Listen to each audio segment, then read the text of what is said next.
bakalım. Hocam başlayınca mı acaba? Şimdi deniyorum ki olmazsa Steve Hoca'yı bekletmeyelim.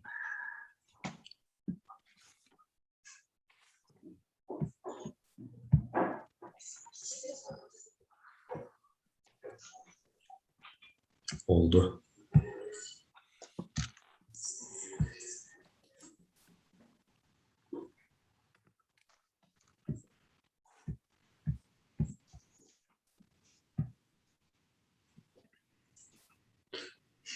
Şu an çevrim içi ama hocam mesajı okumadı.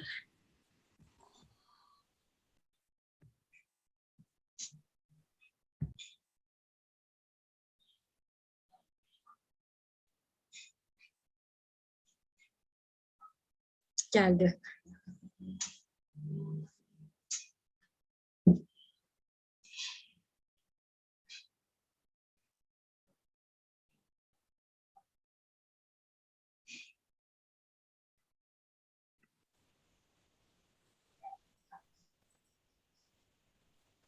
My apologies, my diary had it starting 1 hour from now. That's why I'm late. So I'm terribly sorry there. Okay.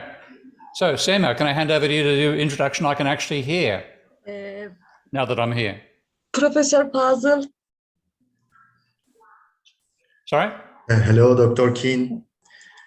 My name is Hello. Fazıl Kayıkçı. I am the head of the economics department at Yıldız Technical University. Welcome.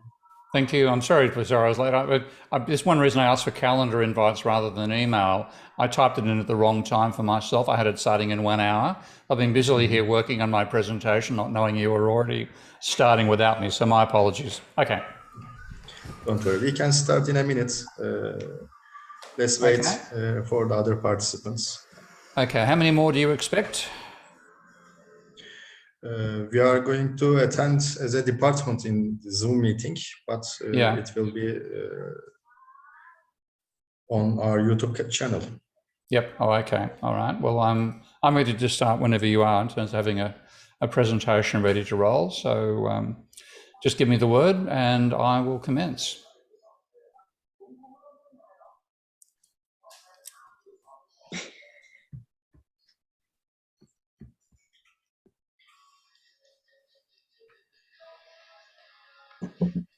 I'm also eating dinner, I'm afraid to say. And also Turkish coffee. Oh, yes. Not this side of the night, I'm afraid. You have. I have had it. It's delicious. Thank you very much. It's a lovely gift. Very much appreciated. So let's start. I want to make an opening speech before your presentation. First of all, I want to thank research assistants of our departments, Binnur, Alican, and Anıl, for their participation in organizing this seminar. Also, Dr. Sema Yılmaz Genç, who is the new member of our department. Thank you, Sema, for your participation in organizing these seminars and invitation for Dr. Keen. Hello, everyone. We are starting the traditional Thursday seminars organized by our departments with a very important guest this term. It is a real pleasure and honor to see him among us. First of all, I would like to thank him for agreeing to participate as a guest of our seminars. Welcome, Dr. Steve Keen. Glad to be here. First, let me give you a brief explanation about Dr. Keen, then he will start his speech. Steve Keen is a world-renowned economist who heavily criticized the neoclassical economic paradigm. His much-praised book, Debunking Economics, provides a comprehensive account of his critics towards neoclassical economics. Professor Keen received his PhD in economics from the University of South Wales. He was formerly an associate professor of economics from at the University of Western Sydney, where he remained until 2013. Then he became a professor at Kingston University next year. Then he has retired from Kingston University in late 2018, and then He has been carrying out his research as crowd-funded independent researcher. His research covers a diverse range of topics, including financial instability, monetary macroeconomics, econophysics complexity theory, and Islamic finance. Now, if you wish, you can start, Dr. Keane. If you have a presentation, you can share. Yes, I'll do that. So, and I'll just minimize to some extent the window over here. I always find that these, as good as it is to have them, these minis of other people obscure some of the text both for reading and the reproduction later. So I'll just minimize them just so you, Fazil. Okay. I have a new book coming out, by the way, which is turning up here, The New Economics, a Manifesto. That should be out, I'd say, by next month or the month after in most countries. And a lot of the arguments I'm making here I've also made in that book, but in a less technical way. I want to start with really why I think economics has failed to progress, failed to mature after the financial crisis of 2008. And that is this insistence upon methodological individualism. They can't imagine any other way to model the economy but working from the bottom up. I, in fact, see that as the foundation of the weaknesses of neoclassical economics and its various fallacies. And I want to go through some of them here. First of all, an empirical one. Students are taught, supply, the cost of supply rises or the supply price rises over time as you increase output because of diminishing marginal productivity causes rising marginal cost. Every survey that has looked at this situation has found the opposite, that in fact, marginal productivity rises with output, marginal cost falls. And this is a survey by Alan Blinder, the last major survey done back in the 1990s, published in 98. And he says the overwhelmingly bad news here for economic theory is that in his survey, only 11% of GDP is produced under conditions of rising marginal cost.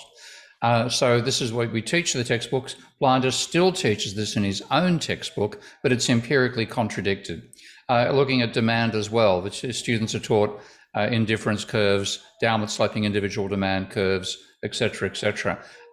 When you take a look at the attempt to empirically validate the axioms of revealed preference, which lie behind the idea of utility maximizing behavior, a very careful experiment done back in 1997, published in the Economic Journal, found so many violations that it was simply crazy to say this actually modeled how people actually behave. So supply doesn't have diminishing marginal productivity causing rising marginal cost. Demand doesn't give you consumers who obey the axioms of revealed preference and therefore have downward sloping demand curves.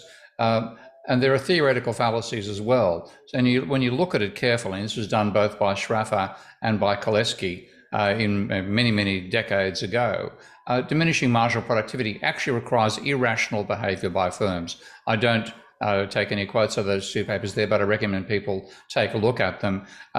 It also turns out that because marginal productivity plays the role in determining income distribution, when you make the amount of capital determinant of the distribution of income to capital, you get logical inconsistencies. And even Samuelson admitted this. It's an excellent paper that I recommend people read from 1996, summing up the Cambridge controversies. And he said there's no unambiguous way of characterizing processes as more or less capital intensive.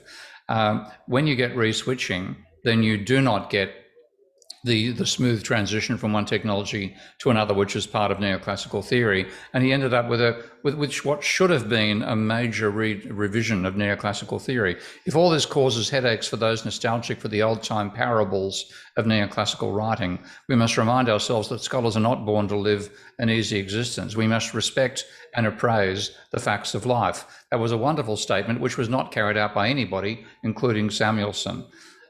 So we have the continued ignoring the fact that marginal productivity theory was disproved to the satisfaction, one might say, of Samuelson half a century ago, and it's still taught in textbooks today and still turns up in economic models.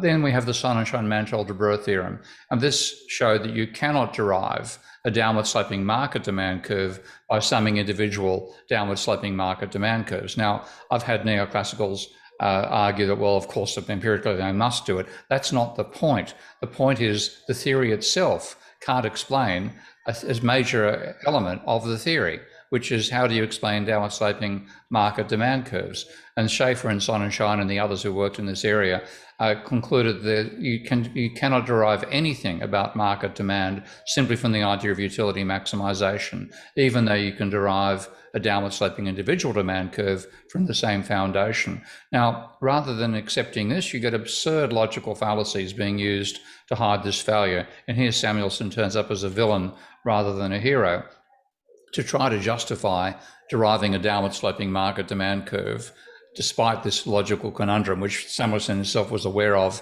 before the actual Sonnenschein-Mantel-Drucker theorem became well known. He said that you could imagine that you could aggregate individuals in a family because blood is thicker than water, and therefore family reallocates household income, so everybody in the household is equally satisfied. And all you have to do is assume the same thing happens at the level of a capitalist economy, which I find absolutely laughable that anybody can even say this. But not only was it said, it was accepted by referees and published.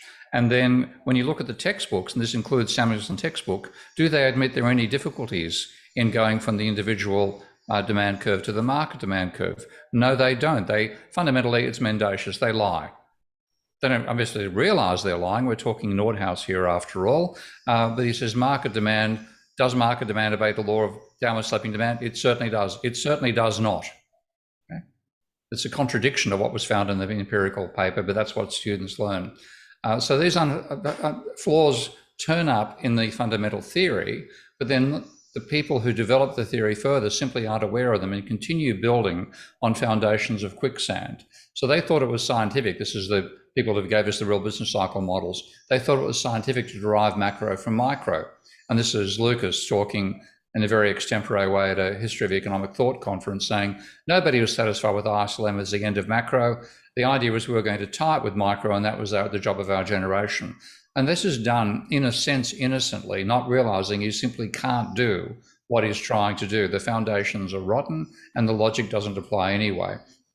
That ultimately led to DSGE models, which are basically real business cycle model with frictions, as the pinnacle of macroeconomics, and their dominance is still unshaken despite the fact that these models completely failed to see the financial crisis coming. Not only did they fail to see it coming, they said we were going to have a wonderful 2008. This is from the OECD, which is reporting the results of its DSGE model and saying in June of 2007 that the current situation is better than many years, quite benign forecast, sustained growth, strong job creation, falling unemployment. 2 months later, the financial crisis began.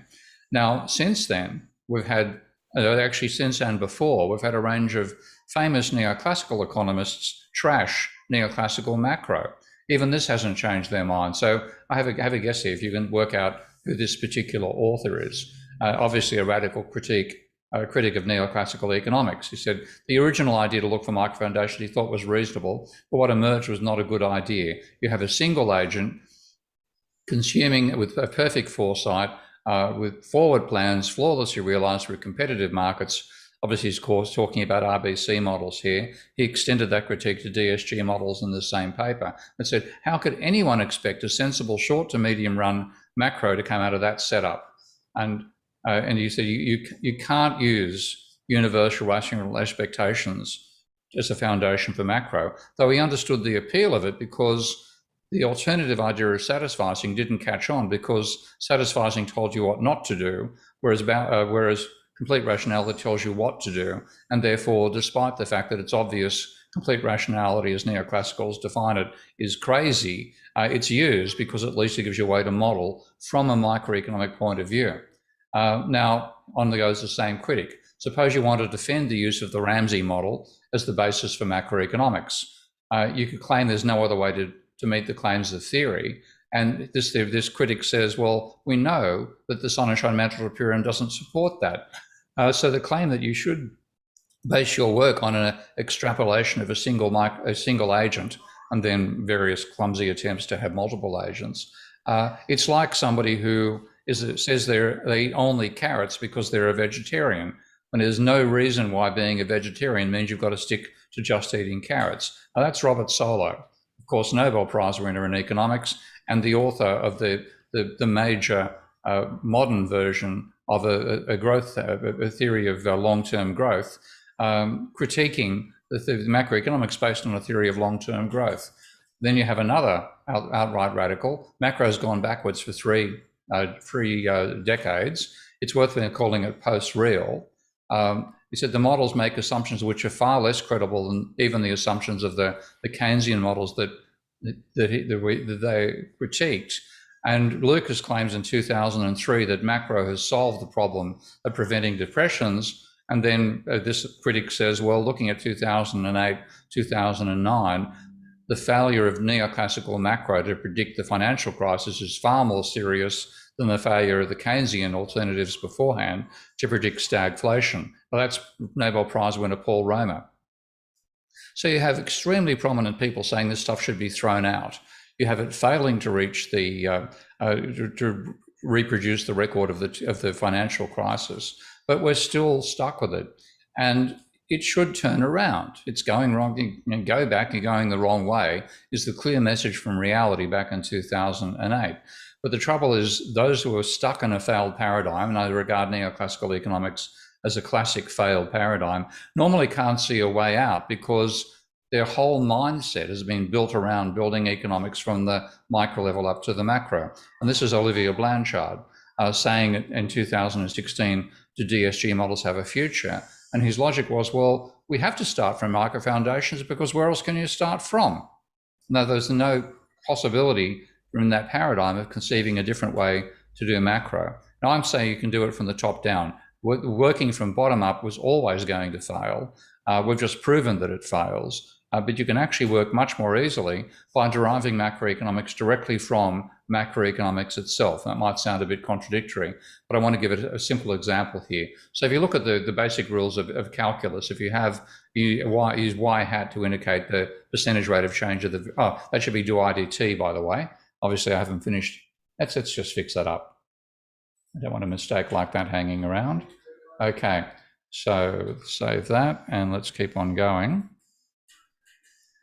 So with that basic rule, you can say that the rate of change of A times B is the rate of change of A plus the rate of change of B, and the rate of change of A divided by B is the rate of change of A minus the rate of change of B. Very, very simple. Now let's look at wages then. Let's define the wages share of GDP as omega, which is total wages divided by GDP. So that means the rate of change of the wages share is the rate of change of the wages minus the rate of change of GDP. Very simple. Employment is the number of workers divided by population. So the rate of change of the employment rate is the rate of change of employment minus the rate of change of population. Again, very simple. Now you can turn that into a model with very realistic, and emphasize realistic, simplifying assumptions. And the essential point here, a simplifying assumption is something which, if you don't make it, results in a more complicated model, but very little change to your conclusion. That's a simplifying assumption. Nothing like what neoclassicals themselves use, which are miracle assumptions. Okay, so if you have a uniform wage rate, then the W, big W, is the little w, the wage rate, times the employment. So the rate of change of the total wage bill is the rate of change of wages plus the rate of change of labour. Now, if I then make the simplifying assumption of a linear wage change relationship, which is linear Phillips curve, and you use another definition of the output to labour ratio and assume that's growing at an exponential rate of alpha, and have a capital output ratio as well, which I assume is constant, and assume all profits are invested, then by substitution, this is the model that I get. Now, there's probably, I hope some people in the audience recognize that model. That is Goodwin's growth cycle model. Now, when you simulate that model, what you get is cyclical growth. And this is done back in 1967. So I'm showing Goodwin's model can actually be directly derived from definitions of macroeconomics. Now, what my work was done was to generalize this to include finance. So I brought in a monetary system and said, let's bring in the private debt ratio as well, which is the level of private debt divided by GDP. The same basic operations apply. You then get this three effectively verbal definitions in each case, which are dynamic non-equilibrium definitions. And that's what we need for macroeconomics today. And I then add that debt is used to finance investment. So I have a linear investment function comparable to the linear Phillips curve beforehand. And what I get is Minsky's financial instability hypothesis. So those are the three equations of the model. The GR stands for the growth rate, IG is gross investment. You got the profit share, which is pi s, and the wage change function there, just to make it simple. And if I model that in Minsky, my software, this software package I've designed for non-equilibrium modeling, what you get, and this is what first alerted me to the likelihood of a financial crisis, is a model that behaves like so. You have a period of diminishing cycles. If you're looking at the rate of growth, which is this chart down here, you see the cycles diminishing over time, which you could mistake for what neoclassicals call the great moderation. But as those cycles are happening, you've also got an increasing level of private debt to GDP. That is driving a decline in the wages share of GDP, even though workers are doing no borrowing. They're the ones who pay for the increased level of debt through an emergent property of the model. And you then ultimately have rising levels of private debt and ultimately a breakdown. So building this model back in 1992, with the different software package, of course, because Minsky didn't exist back then, was what alerted me to the likelihood of a financial crisis before it happened back in 2007, 2005, 2006. And the actual dynamic behavior I'm showing there is known as the intermittent transition to turbulence in a dissipative dynamical system. And this is simply out of the definitions. It's ridiculous how fast you get to a deep insight into the nature of capitalism by working from the top down rather than the bottom up. And that the phenomenon of rising debt causing a falling share of workers of income is also an empirical phenomenon we've seen coming out of the crisis. So you can add more realism. This particular model, which I won't simulate. I'll come back to it if anybody wants to take a look at it. But that's now including price dynamics as well, and a three-dimensional Phillips curve, non-linear, rather than the previous one. You can see the Phillips curve up here. So what you get is the structure of the economy largely determines most of its behavior. And by focusing on the definitions, the structure falls out automatically. Whereas the neoclassical approach of trying to build from a nice stylized, idealized, and false model of consumers and producers ends up in bedlam with no progress, no capacity to talk about the real world. So the mainstream reliance on agent behavior, all these rational expectations, et cetera, is a sign of its empirical failures, its logical and empirical failures. And a key one, which I've been working on quite a bit, and this is the reason I built Minsky in the first place, is leaving out banks, debt, and money. This is a fundamental part of neoclassical economics. So Lucas rejected the whole idea of disequilibrium dynamics and sees money illusion as a nonsense element. Neoclassicals, this is a guy that I correspond on with Twitter occasionally, have become reasonably okay sort of frenemies, I suppose, is the modern term. And he's saying you should model the economy without money and do banks without money. And this is very much a mainstream way of thinking. Equally, Bernanke ignored the debt deflation theory of Great Depressions on the basis that lending was a pure redistribution. And Krugman has just been promoting a masterclass of his online and says economics is about people, it's not about money. So we have a discipline which ignores the role of banks, debt, and money.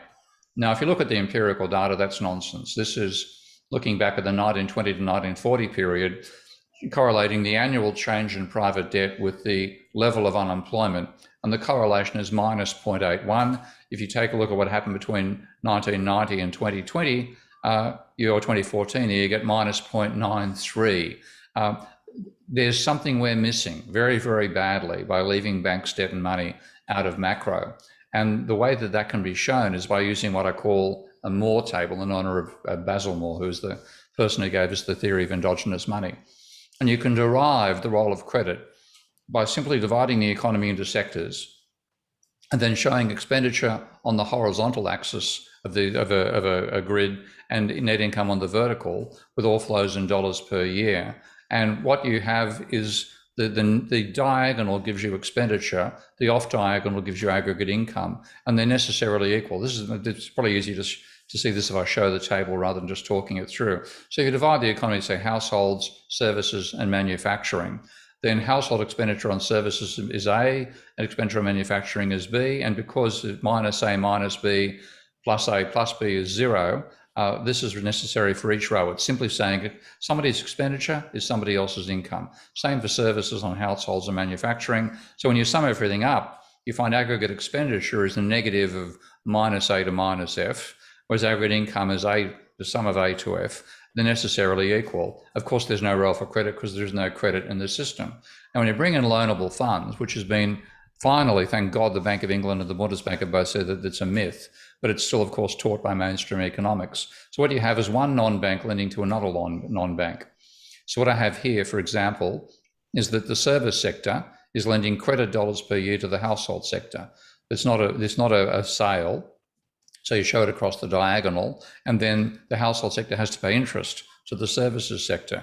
Now, when you sum the negative of the diagonal and you sum the off-diagonal elements, what you get, credit cancels out. Pardon me, I did that too quickly. Interest turns up as part of gross domestic product, but there's no role for credit. And that's why neoclassicals argue you can leave it out. But if you have the real world where banks lend credit to households, and then households spend that credit on manufacturing, this is the sort of table you get. So there's credit increasing in the assets of the banking sector. There's credit increasing its liabilities as well. The credit is spent on the manufacturing sector. The interest is paid to the bank. When you sum that, you find credit is part of aggregate expenditure and aggregate income. So leaving credit out is a huge mistake. And I want to illustrate that with another Minsky model. So I'll just bring up Minsky here and show it live. So the Minsky is a system dynamics program, and there's plenty of them. There's about a dozen programs in this overall space. But what makes Minsky special is this thing we call a godly table. And this shows financial transactions using double entry bookkeeping. So every row has to sum to 0. It's not quite the same as the Moore table I showed a moment ago. But if you have the patient agent lending to the impatient agent, this is taking terminology directly from Paul Krugman. So the patient agent lends to the impatient agent pays back, interest back. The patient agent pays a fee to the bank who operated as the intermediary, introducing one to the other. And then you have repayment of the debt by impatient back to the patient. And then I have the bank spending on each of those two social classes. And then the patient buys from the impatient agent, and impatient buys from the patient agent. That's what gives me GDP down here. So if you sum all the rate at which spending is done by each of the agents, you get GDP. Divide that by the money stock, you get the velocity of money. And I've got repayment shown here as lending based on how much money is left in the patient person's account, repayment based on how much outstanding loans are. Loans times the rate of interest gives you the interest payments. It's a very, very simple model. If I simulate this, then what you'll see ultimately is you get increasing level of debt over time, no change in the amount of money because debt does not create money in this model. Finally, the economy settles down. And now if I increase the rate of lending by reducing the number of years it takes for debt to double, then you'll see there's an increase in the debt level, but a fall in GDP. If I did the same to repayment by making repayment take longer, it's obvious there's a negative relationship in that between the level of debt and the level of economic output. So it has an impact, but not a large one, and they go in the opposite direction. Now, it's a fiction to say that banks are intermediaries. So I can come inside this godly table and then say, well, let's actually make it more realistic. Let's not pretend that the debt is an asset of the non-bank. It's actually an asset of the banking sector. So I can delete loans from there and delete all these lending operations with the patient agent and go across to the bank's godly table and say, well, the loan is actually an asset of the banking sector. So I can now go and find this asset here and then fix up that the interest payments go to the bank rather than to the patient agent and get rid of the bank fee. So it's exactly the same model otherwise. I haven't changed any of the other definitions. Now if I go back and simulate it again, it's obvious we're in a different world. For a start, the rising level of debt is causing a rising amount of money. That wasn't happening in the previous model. So you've got a growing economy caused by a growing amount of money in circulation. And then if I increase the rate of lending, and slow down repayment, there's an increase in GDP and an increase in the debt level. Go the opposite direction, same story. I'll just bring it back to the same initial condition again. So all I've done is change the structure of the model. I haven't changed behavior at all, but I got an enormous change in the nature of the system. So when you have the loanable funds model, there's lending doesn't create money, and debt and GDP move in opposite directions. When you include the real world, that banks actually lend money, what you get is debt and GDP move in the same directions, loans create deposits. So what you've got is bad macroeconomics, again, in the dominant model that neoclassicals teach about the real world. And this is why neoclassical economics is an impediment to understanding capitalism. It's time we got rid of it. Now, one of the worst elements as well is leaving out the role of energy in production. And I know I'm going rather long here, so I'll go through this part rather quickly. I'm happy to come back to this and talk in the seminar later. But fundamentally, the economists haven't included the laws of thermodynamics in their thinking, and yet it's the fundamental law of the universe. And what it's ignoring in this particular case is the need for energy in production. You can't produce anything with just labor and capital, but both explicitly the Cobb-Douglas and also the Leontief film have no explicit role for energy in production. Now, what I did, let's take the Cobb-Douglas production function here, and then the Leontief as well. And if you replace capital and labor with capital needing energy as an input and labor needing energy as an input, then you can say labor in terms of energy is the number of workers times the amount of energy they consume, times how efficiently that's turned into output. And this can be pretty much regarded as constant, because even though the energy we consume today is far greater than a Roman slave would have consumed, the efficiency with which that's turned into output is much lower now. Much more of that energy is our consumption, our pleasures, rather than the effort of the Roman slave. So this bit you can regard as a constant over time. What you have here is the number of machines times the energy throughput per machine times the efficiency with which that energy is turned into useful work. And this has been growing exponentially over the whole period of capitalism. So when you put this in, what you get is a transformed production function where what we've called total factor productivity is actually the energy output level of the representative machine. And what you find is we have to have a major role for energy in how we think about economic growth and change over time. So I've started doing the beginnings of this work, and again, I'll go through this. This is far too quick, but I'll just leave it there as a concept to come back to. We can actually show that the Leontief model is implicitly consistent with the role of energy in production, because what's called the capital output ratio, when you look at it through the lens that I've developed with my work with Tim Garrett and Matthias Criselli, is actually the inverse of the efficiency with which capital converts energy into useful work. And what you get out of it is an energy-based Goodwin model. Now that looks like not a great deal of progress. We're back to the Goodwin model again. But what it includes is the capacity to show resource use and depletion and pollution feedbacks, which I haven't yet modeled in any comprehensive way. But what I've got here, for example, is a resource collapse. As you run down the energy stocks, then you finally have a collapse in output because you can no longer, the machines aren't of any use unless there's energy enabled to make the machines turn from sculptures into actual machines. So there's an enormous need for economics to catch up with the modern world. But why does it not? And this is an important issue I discuss at length in the new book. If you know Max Planck, Max Planck had a very witty man, and he once used a summary of saying that science advances one funeral at a time. His lengthy statement was that a new scientific truth, and here he's talking about his own discovery of quantum mechanics, pardon me, doesn't work by convincing its opponents and making them see the light, but because they eventually die. And a new generation grows up what's familiar with it. Now that is, if you look at, say, the major transition from the Ptolemaic vision of the universe to the, pardon me, Copernican, the idea of the Ptolemaic model explained a lot you could predict where the planets would be in the future, but it was fundamentally wrong.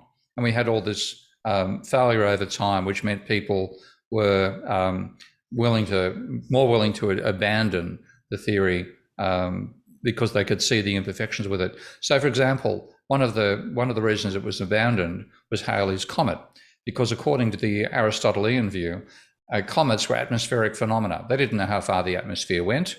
It was a strange thing in the sky. It was in the atmosphere because Earth is where decay occurs, whereas the heavens are perfect. Then Halley's comet comes back on the date that Halley predicted, and that confirmed the Copernican view that this was an astronomical object and that the heavens weren't perfect, but it didn't convince Ptolemaic astronomers to become Copernicans. They simply died out. So what actually happens? How does the science progress? Well, you'll have a pre-relativity theory which fails. You get an explanation that resolves it, but the pre-relativity scientists can't accept the new paradigm. They continue teaching the old, but their students know that it's wrong, and they can reproduce the experiment showing it's wrong at any time they like. So they will only accept a paradigm shift. Ultimately, the old scientists retire or die. They can't convince the new students to accept the old paradigm. New students replace them, and therefore science advances one funeral at a time. So you have a paradigm, an anomaly, scientists resisting it, students can't be persuaded to ignore it, new paradigm develops that explains the anomaly, the old scientists die, students take their place, and you have a paradigm change. That's what happens in a real science. But in economics, you can ignore the crises. The crises occur once, they're not ever repeated. New events come along which take the attention away, and the theoretical failures glossed over or ignored. So all the stuff I mentioned beforehand, they just ignore it, and the texts reproduce the same old material. And what you end up with is the anomaly is forgotten and the paradigm is continued. And you get a handful of students who say, well, I'm not going to be willing to ignore the Great Depression, sorry. And that's where people like Hyman Minsky come along and ask questions which give us a potential for an alternative paradigm. And you therefore get rival paradigms with like post-Keynesian economics, but they're marginalized, they're ignored, and they never actually replace neoclassical economics. So economics remains pre-scientific. And a major reason is how seductive the neoclassical vision is. It's talking about a meritocratic world with social harmony without central control. And I think that's a huge reason why young neoclassicals fall for this. It's a vision of a perfect society. And that sucks in the new students who ignore the paradigm, the failure of the paradigm, and on you go. The critics become working, you end up in heterodox schools and poorly funded universities. And as a result, the scientific revolution we need doesn't happen. And for that reason, economics is not a science. And you get these absurd assumptions, some of which I've covered earlier, that people make to ignore the anomalies. They call them simplifying assumptions. No, they're not. They're anything but. So what I hope to see is that we will hope, with the rethinking movement, my cat's decided to come and join my conference. Hang on a second. Pardon me. All right, later. So we have to learn complex systems. The technology is there, being used by non-economists. It's easy to build, easy to extend, and easy to get. Not easy than it was to get rid of my cat. Pardon me. Okay, I'll have to live with this. Okay, so it's dangerous. It's not the way you're going to get a job at Oxford University or Cambridge, but you can get an interesting job as a student outside academia with system dynamics, which is becoming a much more richer element of. Pardon me, this cat has really been quite. Come on, sorry, go. I'm not only that rude to my cat, but I've got to be here. So I think I better stop there, and I'll have other questions I'm willing to take in discussion. Of course, a major issue I'm concerned about these days is climate change. And I think in some ways, this is more likely to be the Waterloo for economics, because the work that neoclassicals have done on climate change is so bad and so dangerous to the continued existence of human society that I think when we realise how they've fooled us into not realising just how dangerous a challenge this is, that will finally be the death of neoclassical economics, and maybe even the death of my cat. Down you go. No, sorry, no. Okay. So I'll leave it at that. My apologies again for starting a bit late. Let's see if I can stop the share and have a conversation.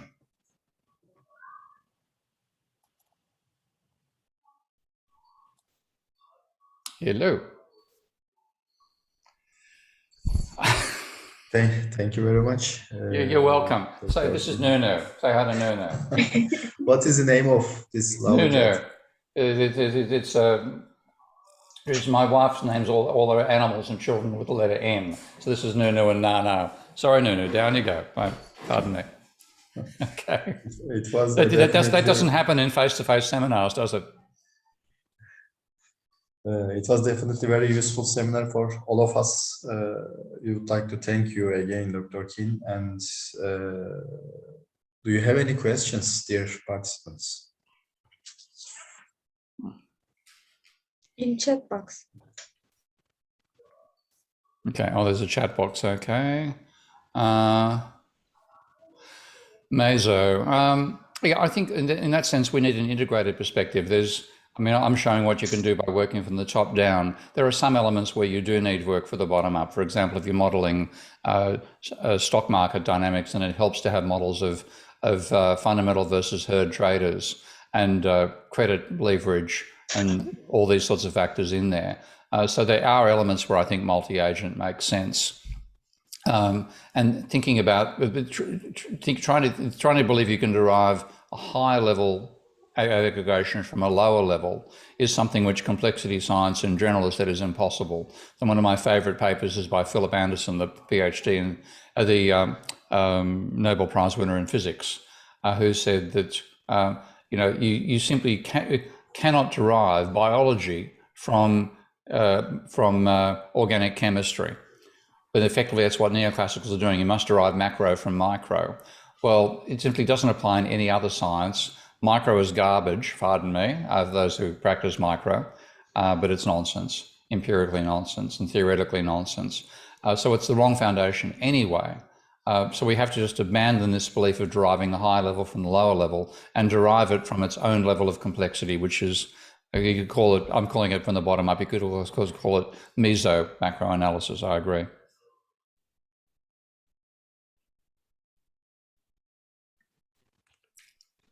I can ask you a question if there's no one else. Sure. All right. So thanks a lot, Professor Keane, for this enlightening talk. I somehow recall this top-down approach in climate change economics, in particular, integrated assessment modeling. I may be wrong, though, because it has been some time I looked over these models. But my question would be particularly about the policy implications. For example, if you have this top-down approach, what should we expect from, for example, carbon tax policy or subsidy policy to clean research? And so these are the questions that just popped up when you talked about incorporating pollution feedbacks into the model. I mean, I haven't linked to one of my new papers, but there's a paper I wrote in Globalizations last year where I went through Nordhaus's DICE model and also all the empirical papers that allegedly DICE was fitted to. And this is one of the signs of the unreality of neoclassical economics. First of all, it's not a top-down model. It's a Ramsey growth model. Okay, so it's the same bottom-up. Microeconomics becomes macroeconomics. Secondly, the empirical data to which those models has been made up by economists on the assumption that climate change can't be a problem because capitalism can cope with anything, therefore climate change can't be an existential threat. I wish I was being facetious, but that's pretty much the only way I can make sense of what they did. So, for example, Nordhaus assumed that 87% of industry would be unaffected by climate change because it happens in what he called carefully controlled environments. Now, he lumped all of manufacturing, mining even, all services, all government activities into carefully controlled environments. The only thing they've got in common is a roof. So what he's saying is the weather is climate, and that's wrong. He simply doesn't understand what climate change is. Then they used empirical data on the current GDP to temperature relationship and current statistical data and assumed that could predict what's going to happen with climate change. This is garbage. And what it's meant is they've come up with, like in Nordhaus's case, he said that a 6-degree increase in global temperature will reduce GDP by 8.9%. There's been a recent paper published literally this year by Dietz and others arguing that the tipping points will add another 1.4 degrees damage to GDP at 6 degrees temperature. So they're saying if we have a 6-degree world where no tipping point is triggered, which is a crazy concept because they all will be triggered, compared to a 6-degree where they all are all triggered, the difference would be 1.4% fall in GDP when that happens in 2100 or something like that. That's just nonsense. It's beyond stupid. What it's meant is that they are saying 4 and 6 degrees is safe, whereas the scientists are saying 2 degrees could be catastrophic.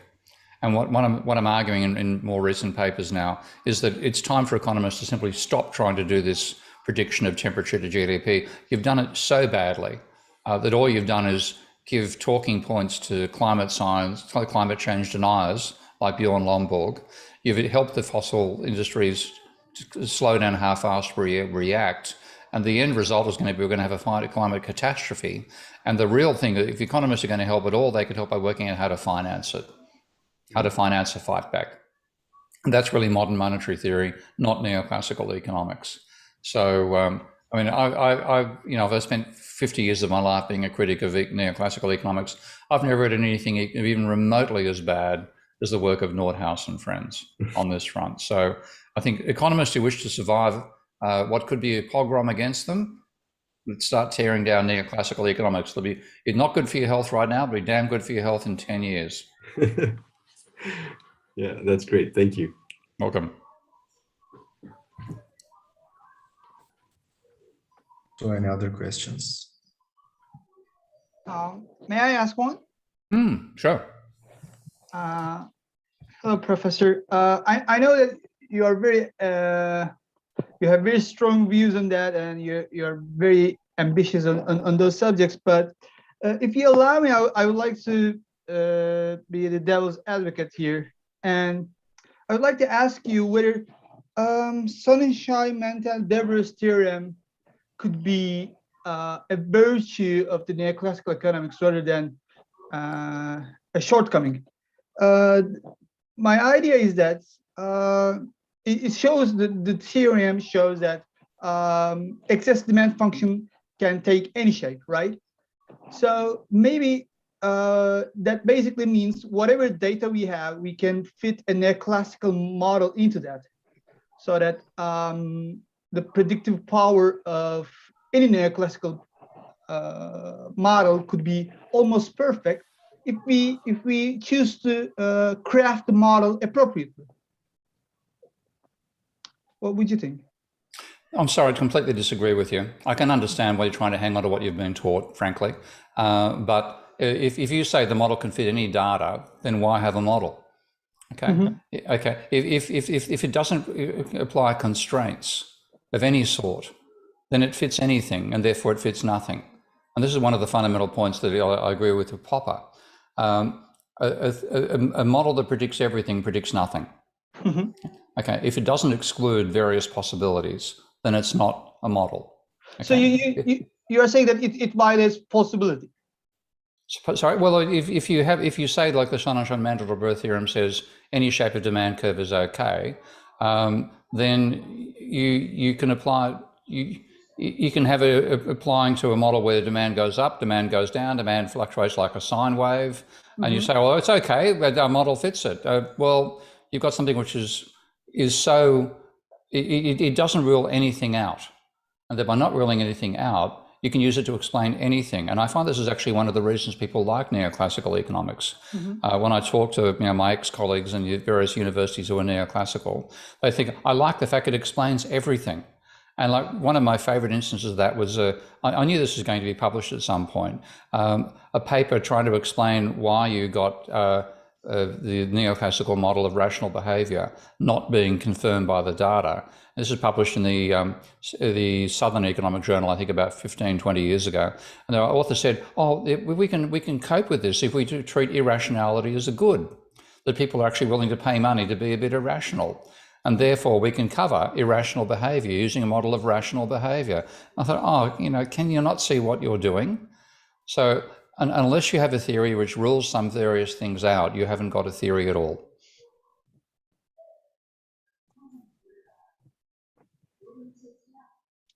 Thank you. Okay.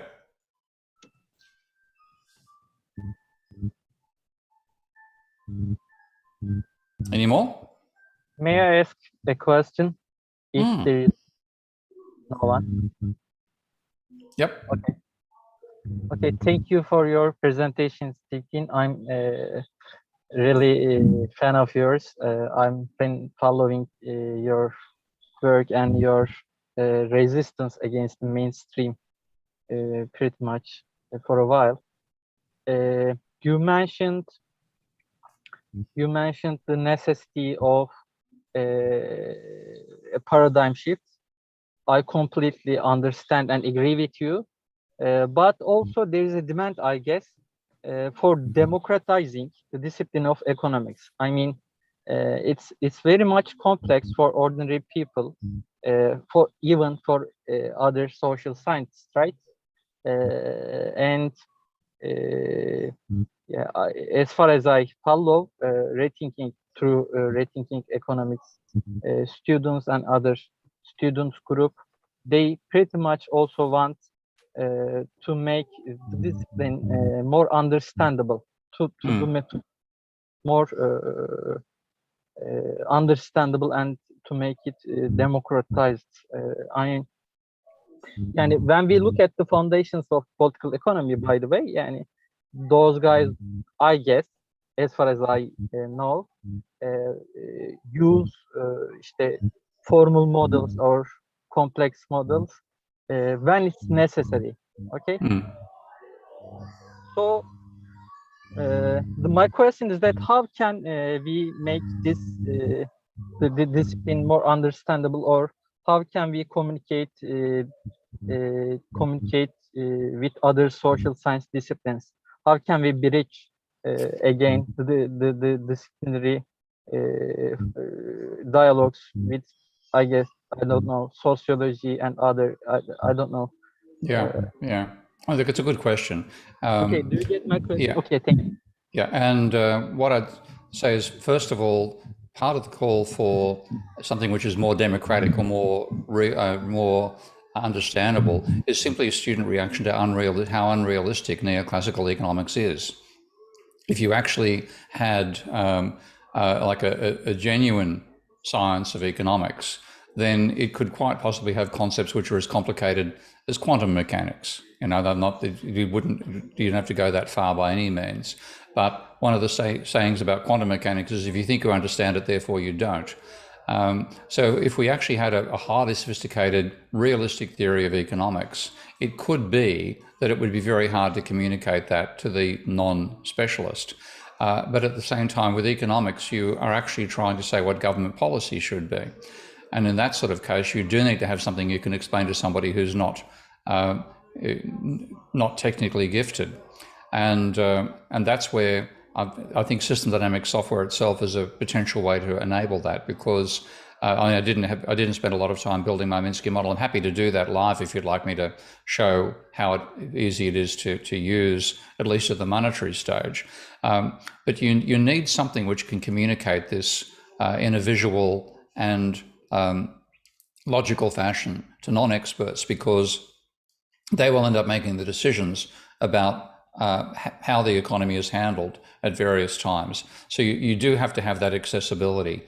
And the idea with Minsky is to make that possible for somebody to build a model of, for example, if you would have seen the discussions about the platinum coin in America, then I've built a model very rapidly in showing how the platinum coin could work in Minsky. And the outcome is that it enables the government to create positive financial assets for the private sector without itself going into debt. And it takes a few lines to do it. You look at it, okay, that's logical, it works. And then, okay, that's a justification now for, a fairly radical proposal of the platinum coin. So I can understand the desire for more accessibility. It's also, in that sense, integral that economics should be the theory of how our society functions. And of course, that's something which people in society are going to want to be able to discuss. So we do need that accessibility, but there also has to be ultimately an ambition of being a technically capable systems analysis of the probably possibly the most complex entity in the universe, which is the human society, human economy. So I'm sort of caught both ways. I want to make it more accessible so people can understand sensible economics. Part of the reason why students want that now is because they can see how crazy the mainstream thinking is. But if we actually succeed, we're going to generate something which would be something you need to have a specialist education in to properly understand, but it would be realistic, not the mythical stuff of neoclassical economics right now.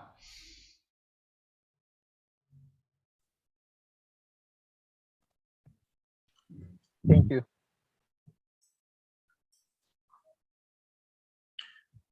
Do you have any questions, dear participants? I guess there are no more questions.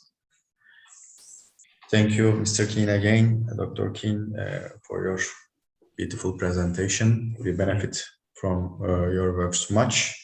And we would like to host you in Istanbul coming years, if you wish. Yeah, I'd be delighted. I've been to Istanbul on several occasions. I actually must admit one of my most enjoyable trips ever was when I was invited out by the Turkish Central Bank and they held the conference in Cappadocia. And I had no idea what I was going to experience until I got there. And I must say the balloon ride in Cappadocia was, in terms of being a tourist back in the days when that was possible before COVID, probably the best tourist experience I ever had with a conference. And as you know, I like Turkish coffee. Yes. and I would love to come back. So let's hope they make that possible sometime next year, perhaps. Hope to see you okay. Istanbul. I'm sorry Thank I you managed to be a little late for the start there, but I'll send you the presentation to Seema. She can pass it around as well. Oh, that's great. Okay. Thank you, everyone, for their participation and contribution. Hope to see you in our next departmental seminar at November 4th. See you. Okay, bye. Bye.